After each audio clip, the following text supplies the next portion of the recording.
se posait la question, c'est, dans les études, là, on continue là sur la partie, amont, il faut également tenir compte, des équipements, hein, ça c'est votre sujet, qui ont un impact sur les aides, et la performance, énergétique. C'est-à-dire que très en amont aussi, il faut savoir ce que je vais mettre comme équipement. Exactement, nous, évidemment, on se tient informé de tous les changements, heu, d'aide tous les ans, parce que ça change tous les ans, voire des fois plusieurs fois par an, pour aussi proposer les bonnes solutions aux différentes équipes. Parce que, aujourd'hui, on peut faire tout, je vais pas dire tout et n'importe quoi, mais on peut tout faire. On peut mettre que de la PAC, on peut mettre de l'hybridation, j'y reviendrai après. Alors la PAC, la voix, c'est encore un acronyme. Pardon, excuse-moi, pompe à chaleur. Ouais, je parle plus à tout le monde. On peut mettre de la pompe à chaleur, on peut mettre, de la chaudière gaz avec des pompes à chaleur, on peut se raccorder à un C'est ce qu'on réseau de appelle chaleur. l'hybridation. Alors c'est une chaudière à Exactement. gaz avec une pompe à Une chaleur. chaudière en relève d'une pompe à chaleur, c'est ce qu'on appelle une solution hybride. Ouais. En fait, on peut tout proposer. Mais par contre, nous, on se doit, en tant qu'industriel aussi, de faire de la veille réglementaire et de proposer des solutions adaptées au marché, adaptées au segment de marché. Et quand on va adresser, par exemple, une copropriété et qu'on fait de la rénovation, eh bien là, il faut connaître tous ces mécanismes d'aide. Donc là, en l'occurrence, on peut le voir ici, donc il y a les aides pour les syndics, hein, donc Ça veut dire que vous faites un travail aussi industriel à imaginer ou à adapter des produits qui vont correspondre à des lois de finances, à des aides qui sont décidées? complètement les produits, les méthodes de dimensionnement également. Puisque, bah, évidemment, on va pas s'amuser à surdimensionner les installations ou à les sous-dimensionner.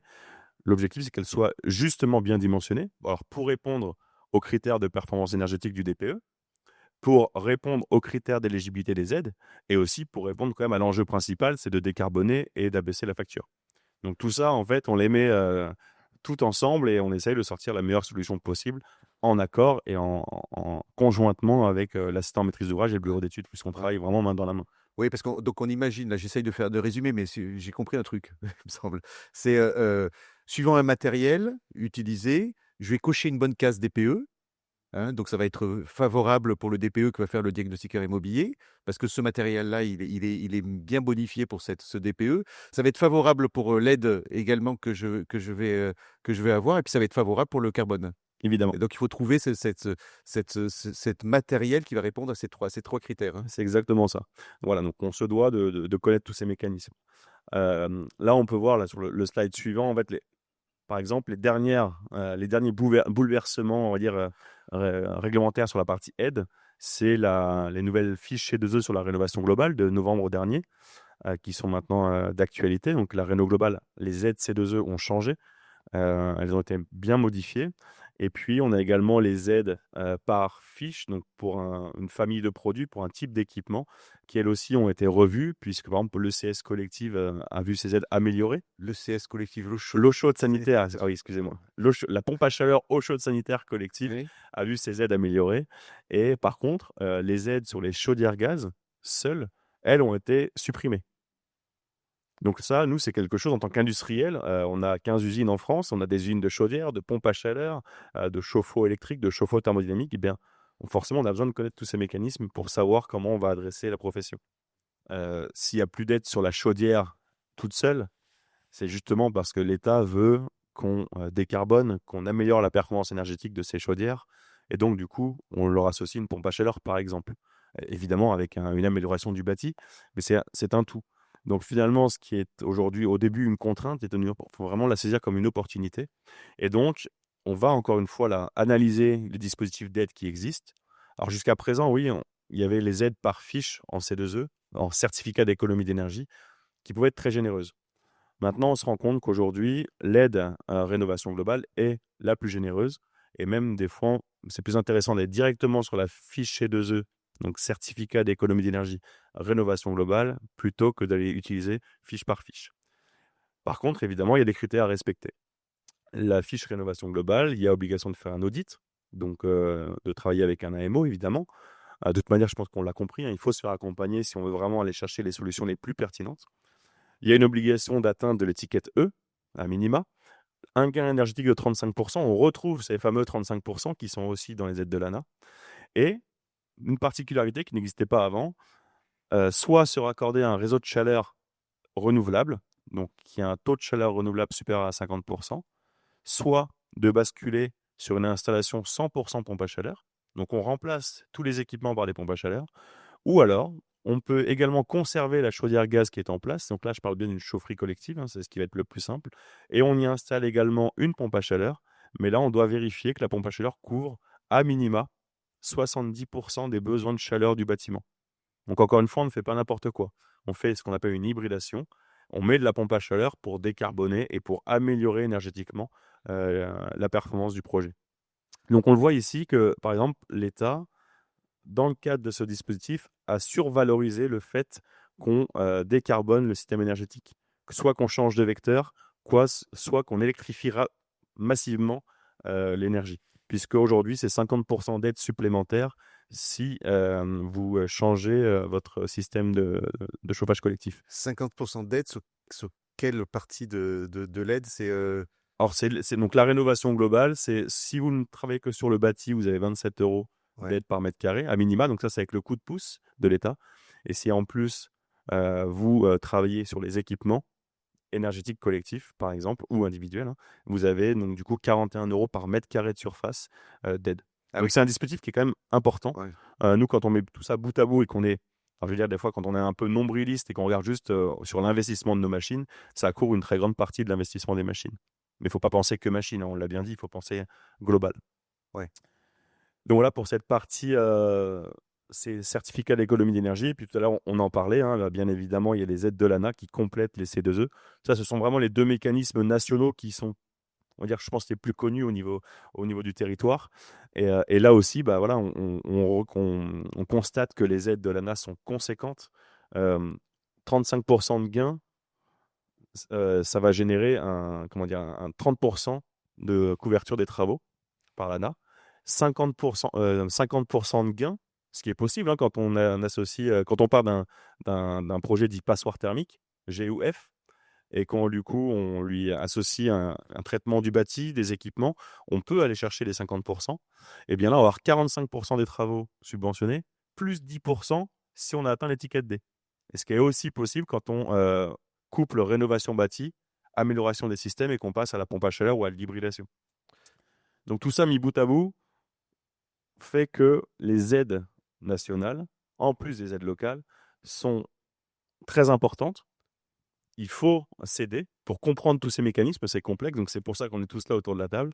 Et surtout, allez-y, parce que vraiment, aujourd'hui, c'est le moment d'y aller, parce qu'il y a plein d'aides à utiliser pour décarboner et améliorer énergétiquement nos copropriétés. J'aimerais qu'on voit quelle est la place de l'exploitant, chauffage, c'est encore un nouveau mot, quelle est sa mission, on pourrait dire aussi. Comment vous les accompagnez et puis quelles sont les solutions qu'on a aujourd'hui, en termes de solutions pour la partie, production de chaleur, hein? Alors exactement, parce que c'est vrai qu'on a parlé donc d'assistants à maîtrise d'ouvrage, de bureau d'études, donc de syndic.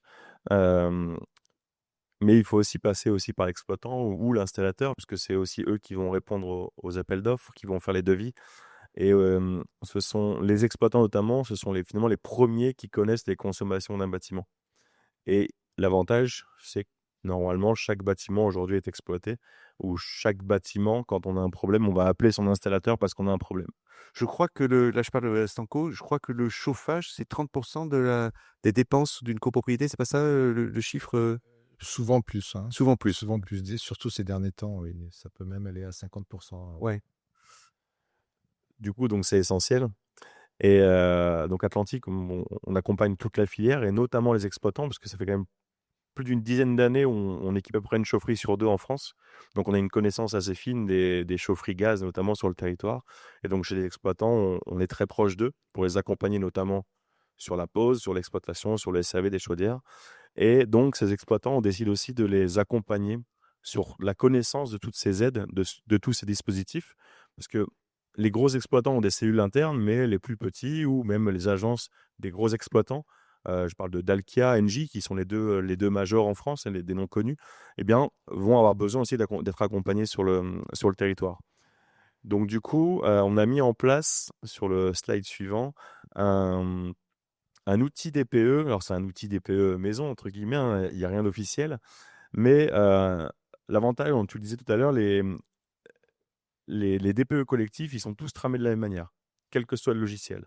Donc en fait, quand il y a un DTG qui a été réalisé, ou un PPT, on va récupérer le DPE collectif on en extrait les éléments type surface habitable, nombre de logements, type de solution de chauffage, type de radiateur, isolation des réseaux, etc. On l'intègre dans cet outil d'accompagnement et instantanément, en fait, ça va nous comparer toutes les solutions, évidemment, que le groupe Atlantique peut proposer. D'abord, uniquement les solutions énergétiques. Donc, c'est si tu es en chaufferie fuel, simplement, je vais mettre une eau chaude sanitaire thermodynamique collective. Je vais regarder pour me raccorder au réseau de chaleur de la ville, etc. Et puis, à chaque fois, évidemment, on calcule l'étiquette énergétique. Alors, il y a une marge d'erreur de 2%. Attention, on n'est pas MO. C'est juste pour accompagner et mettre le pied à l'étrier à l'exploitant, pour qu'il comprenne mieux aussi les mécanismes. Et on va même un peu plus loin, c'est-à-dire qu'on va aussi, par rapport au projet, calculer donc du coup les certificats d'économie d'énergie par fiche ou par rapport à la réno globale, dépendamment des gains énergétiques que chaque solution va procurer, et également vérifier très succinctement si la copro est éligible aux aides de l'ANA, uniquement par rapport aux gains réalisés. On ne fait pas tout le montage, bien évidemment, ce n'est pas notre rôle. L'objectif, c'est vraiment d'accompagner la filière, je le répète, de leur mettre le pied à l'étrier, et puis comme ils connaissent déjà nos matériels, c'est-à-dire voilà, on a des solutions qui vous permettront d'accompagner au mieux votre syndic, votre client. Et donc après, la suite logique, c'est Celui qui est complètement en haut, là, c'est moi, je veux le meilleur, là. excusez-moi, oui, je n'ai pas précisé. C'est quoi? En gros, aujourd'hui, ça va être assez simple de le comprendre, c'est que énergétiquement parlant et d'un point de vue carbone, les solutions les plus performantes sur le marché d'un point de vue collectif, ce sont les pompes à chaleur collectives Ouais. qui vont traiter le chauffage et l'eau chaude, soit uniquement avec de la pompe à chaleur, soit avec un complément par chaudière gaz. C'est les solutions les mieux valorisées dans le DPE. Et énergétiquement parlant, c'est évident, c'est aussi les solutions les mieux valorisées. Est-ce que vous avez les réseaux de chaleur dans votre étude ou pas? Oui, alors là, on le voit, en fait, c'est en partant du bas, le 3e et 4e, donc le RCU de Paris. En fait, le réseau de chaleur, ce qu'il faut voir sur le réseau de chaleur, c'est très intéressant. Il y a une obligation de s'y raccorder quand on peut. Mais le réseau de chaleur va avoir un intérêt sur l'impact carbone, s'il est décarboné. Mais énergétiquement parlant, en fait, en fonction d'où on est, le réseau de chaleur fera forcément qu'il soit aidé par une grosse rénovation du bâti, parce que énergétiquement, un réseau de chaleur, c'est un rendement de 1. Une pompe à chaleur, on est sur des rendements de 300 ou 400. Je ne vais pas reprendre un acronyme, le COP. Donc le rendement, finalement, c'est 300 ou 400. Donc on comprend aisément que sur une base 100, je divise par 3 mes consommations en pompe à chaleur, je divise par 1 mes consommations en réseau de chaleur. Mais par contre, d'un point de vue carbone, j'améliore si le réseau de chaleur est renouvelable. Voilà, il y a plein de choses à dire, c'est assez technique.